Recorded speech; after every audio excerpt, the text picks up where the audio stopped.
هموطنان عزیز، مخلصان خیلی هم گرامی قدر، این معرکه و این خرسندی هایی که در جمهوری میگذرند، این همه از تنتنه صلح است و این صلح را اساس گذاشت به ما پیشوای معظم ملت.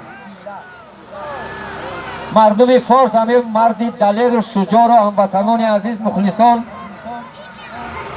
گرد میگویند. غلبه نصیبی،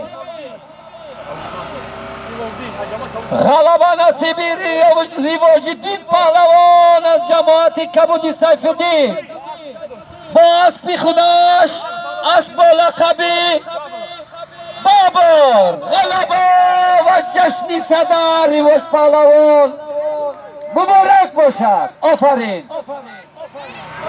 تنقید کردن، تنقید نتیجه. شعر خیراندیش به خاطر چوباندازان و تنتنه صلح تاجیکستان.